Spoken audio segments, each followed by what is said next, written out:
let's take a look at Omen. The Omen systems, I like their brand.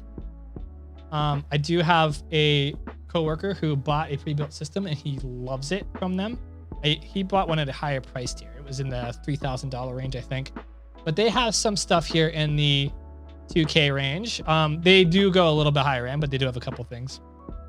Let me pull up the OMEN 30L gaming desktop. Take a look at this one. So this one also running a Ryzen processor. This one is not, it does not have a 3000 series RTX card. Well, it has an RTX card. Why is RTX important? RTX just stands for ray tracing. If you're as a gamer, you've heard that term, you've thrown around a bunch in the past 2 years. Ray tracing really increases the visual fidelity of a game as you're playing it. It adds in all these great, nice light reflections off of water, stuff like that. It's something that if you really want to start gaming with current gen games and you want it to look great, ray tracing is like a great technology that you want to be a part of. And you don't have to get a 3000 series NVIDIA card to get ray tracing. The previous series 2000 cards are a really good line of cards. I have a 2080 Ti, I know, very good card. This one has a 2060 in it. It's a 6 GB graphics card. It's got 64 gigabytes of RAM. 64 gigabytes of RAM is crazy. So what, why would you want 64 gigabytes of RAM? You don't need that much, but some things you could do with it is you can video edit. You can video render much more effectively if you're a gaming content creator and you're going to be making YouTube videos. Very quick renders. 64 gigabytes of RAM is going to be fantastic for you, but it is overkill. The thing is, with that much RAM, I mean, you're really not paying for that RAM, really. You're kind of getting a bonus here. At least I think so. So for 64 gigabytes of RAM, I'd say that's just a bonus. That's a good thing. It doesn't hurt to have more RAM than what you need. And having that much, you could reasonably, it might give you some room to up some performance on some games. Maybe. It also has a 2 terabyte SSD. That was probably one of the biggest things there, is this 2 terabyte SSD. That is something that I did not see very often. I'm trying to get my pen tool here. I like drawing on my screen. The 2 terabyte SSD, basically, if you are the type of PC gamer that has tons of Steam games, like you're one of those gamers that has like a huge Steam library, you could install all of your games and not have to uninstall any of them, and like you'd probably be fine. 2 terabytes is a lot of space. So, plus the boot, you also get a 1 terabyte hard drive along with it. So you don't have to fill that amazing amount of SSD disk space with trash. All your trash downloads as you're downloading different programs before you install them. You can save those onto your other hard drive.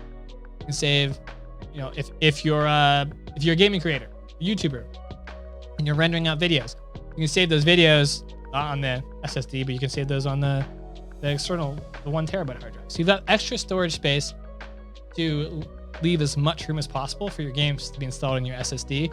And it looks like that's why they created this system this way. We can take a look at the rankings real quick. We're looking at Ryzen 7 3700X. Let's see where that falls in the benchmarks here. We're down now a little bit.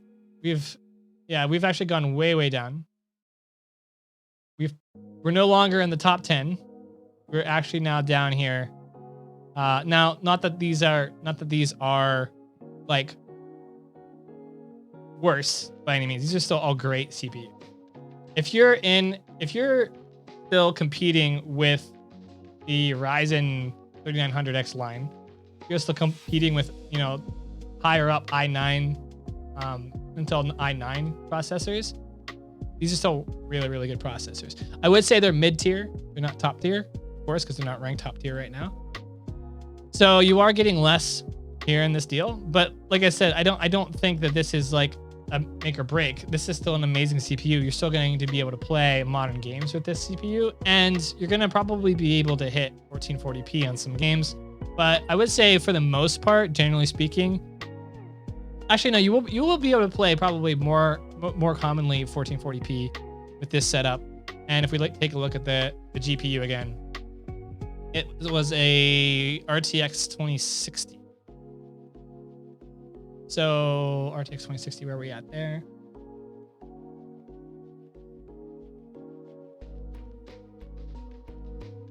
Not sure if it's the super.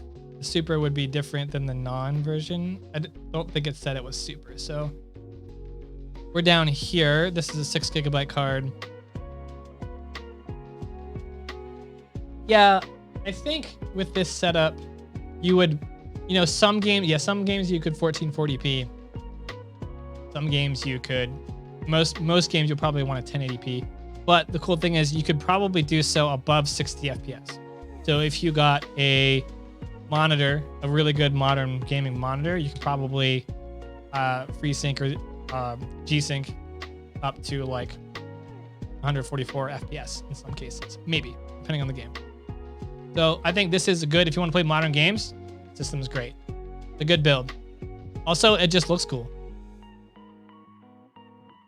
They don't really show you how lit up it gets. I love the custom cases from OMEN. Also, the OMEN's just a cool brand name. Here they show you a little bit of the lighting. Interior RGB lighting, tempered glass. Tempered glass is nice. My current PC has some tempered glass in it. Like I said, one of my coworkers who I work with every day, he bought a OMEN system in the $3,000 range, and he really, really likes it. He does a lot of things on it. He games. He's playing Cyberpunk in amazing resolution. It looks fantastic. He's also like live streaming multiple places at the same time. He does lots of recordings every single day. This allows him to do a lot. It's a good system. All right, so I would say that that's number 3. If we're going down, I started with but most of these lists you build up to the number 1. I started with the number 1 because I thought it was just so cool. If there's anything else cool looking in this one. Oh, they got their own like little custom fan in there. That's nice. I guess they throw you in a mouse pad to boot.